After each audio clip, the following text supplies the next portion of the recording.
my life, nigga. I just my baby mama, bro. I just child mama, bro. Nigga don't understand, but like on TV, nigga, like somebody you took care of, somebody you made sure was straight, bro. She went against me, nigga. He went live. That's the part that nobody can get out of their head. After everything that happened, after she was already gone, he picked up his phone, opened Facebook, and he went live. And he talked. He talked about what he did. He talked about why he did it. He talked about her. He talked about another man he says he killed a year before. All of it broadcast in real time to anyone who happened to be watching at that hour. And then he was gone too. Montgomery, Alabama, May 2026. A young woman named Kari. Kari is dead. The man believed be responsible, known online as Lee Spell, is also dead. There will be no trial. There will be no cross-examination. There will be no moment where a prosecutor stands up in a courtroom and lays out every ugly truth for the world to hear. Just a live stream. Just a confession nobody asked for. Just a community sitting with questions that may never officially be answered. This is one of the most disturbing cases I've covered. Not because of how it ended, but because of everything that came before it. Because R.E.P. Kari didn't just die in a random act of violence. If what's being reported is accurate, she died because she was about to do something brave. She was about to walk into a courtroom and tell the truth. And someone couldn't let that happen. Before we go any further, I need to ask you something. If you're watching this, it means you care about real stories, real victims, real people who deserve better than what they got. The only way this channel can keep telling those stories is if you support it. So right now, before this case goes any deeper, hit that like button, subscribe if you haven't, click the bell so you never miss when we go live. These are real lives. The least we can do is make sure their stories reach as many people as possible. Now let's get back to Kari. Here's what we know about her, and I want you to hold on to this, because in cases like this, the victim has a way of getting swallowed by the story of the person who harmed her. That is not happening here. R.E.P. Kari was a young woman from Montgomery. She had a child with Lee Spell, which means she was connected to him in the deepest, most permanent way two people could be connected, through a life they created together. That kind of bond doesn't disappear when a relationship ends. It follows you. It means you keep showing up to the same places.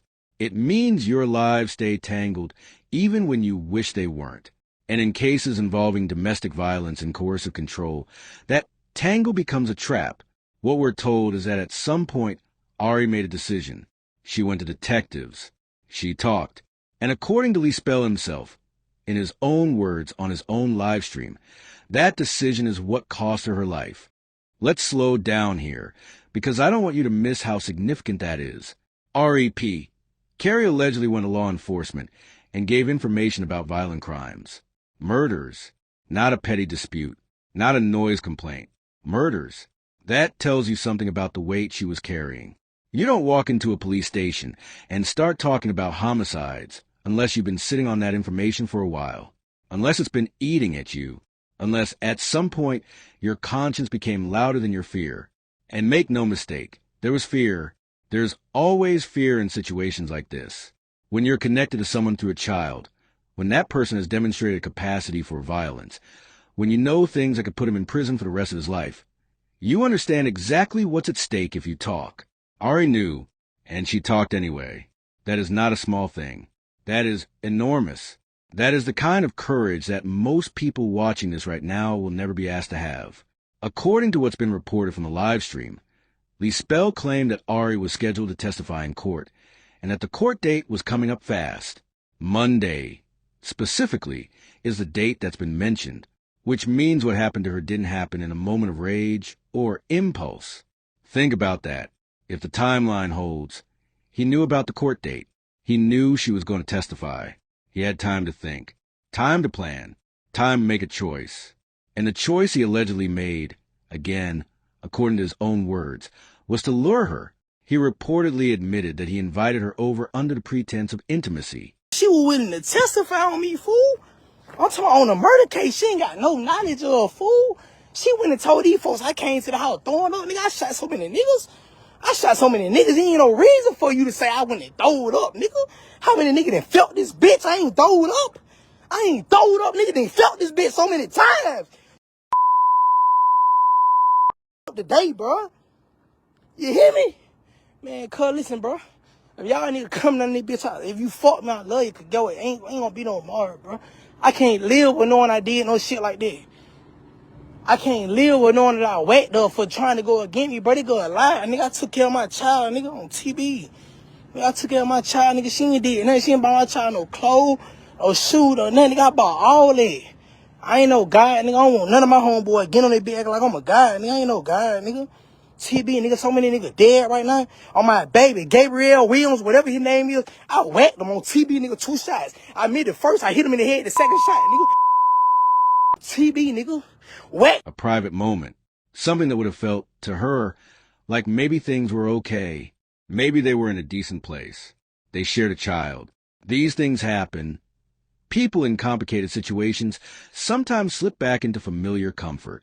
It is human. It is not a character flaw. It is what people do when they're navigating something impossible. But if what he confessed to is true, it was a setup. The invitation was a trap. The warmth was manufactured, and she walked into it because she had no reason to believe that the father of her child was capable of what came next. This is a pattern that psychologists call instrumental violence. Violence that is planned, purposeful, and executed in service of a goal. This wasn't an argument that got out of hand. This wasn't a moment where someone lost control. If the confession reflects reality, this was calculated. This was a man who looked at the situation in front of him, identified the threat to his freedom, and eliminated it. The threat was the mother of his child. Now I want to talk about the live stream itself, because I think it reveals more than Lispel may have intended. When someone commits a violent act and then immediately broadcasts themselves, confessing, explaining, justifying, that behavior is worth examining closely, because going live is not a passive act. It's a performance. It requires you to open an app, start a stream, and speak. In the aftermath of something as extreme as what allegedly just happened, that sequence of choices tells us something about the psychological state of the person making them. There are a few possible explanations. One is that the live stream was a form of surrender, a way of saying the story is over.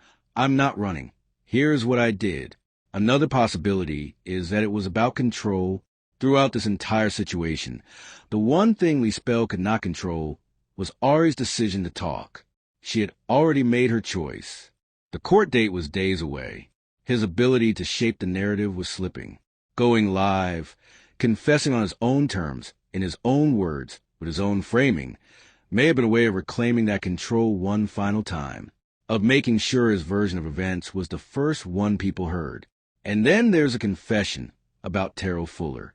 This is a part of the story that has Montgomery residents who knew Fuller's case immediately going back to their timelines, their memories, their questions. Lispel allegedly admitted during the live stream to killing Terrell Fuller in 2024, not in a court of law, not under oath, on Facebook, which means that confession exists in a deeply complicated legal space. And because Lispel is now dead, it may never be formally tested or verified through the justice system. For anyone who loved Terrell Fuller, anyone who spent the last year and a half wondering what happened, hoping for an arrest, waiting for answers, this is an almost unbearable situation, a name, a confession, and no way to hold anyone accountable. This is what happens when violence compounds. It doesn't just take one life. It radiates.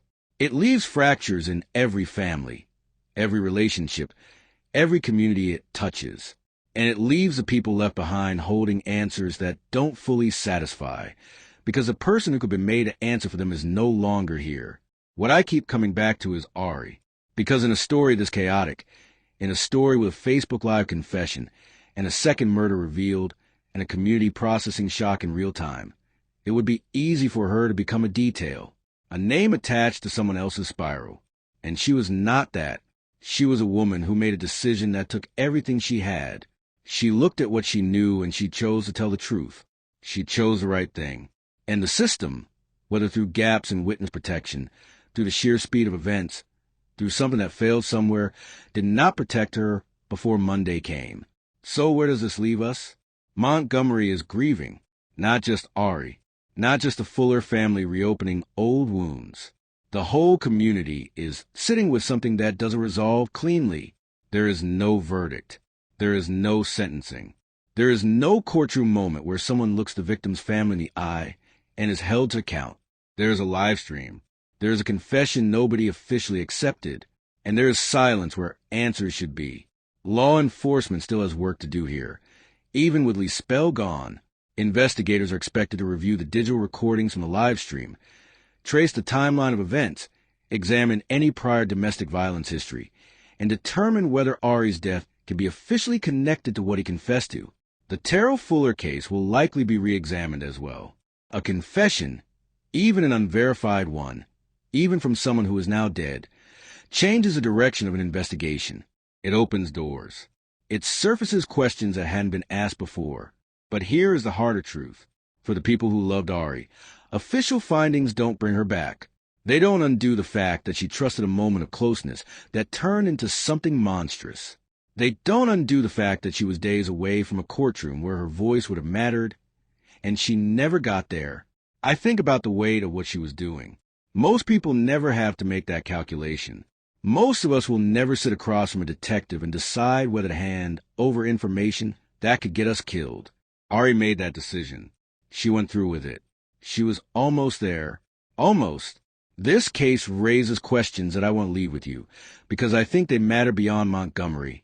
I think they matter everywhere. When someone agrees to testify, especially in a violent criminal case, what does protection actually look like? Was Ari given any? Did anyone assess the danger she was in before that court date?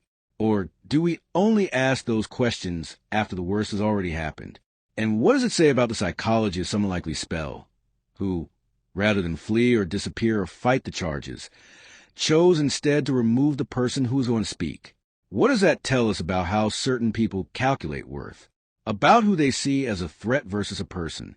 And what about the child they shared? That child is somewhere right now, growing up in the aftermath of something no child should inherit. 2 parents gone. A story too heavy for small shoulders. I don't have an answer for that. I'm not sure there is one. Tell me what you think. Drop your thoughts in the comments. Was this premeditated from the moment he knew about the court date? Do you think the system failed Ari somewhere along the way? And what do cases like this tell us about the real risks that witnesses face every single day? If this story hit you the way it hit me, share it. Someone in your circle needs to hear Ari's name. She was brave. She deserves to be remembered as more than a footnote in someone else's confession. Subscribe to 3 a.m. Files. Click the bell. We're here every time the world goes quiet and the truth needs to be said out loud. We'll see you at 3 a.m.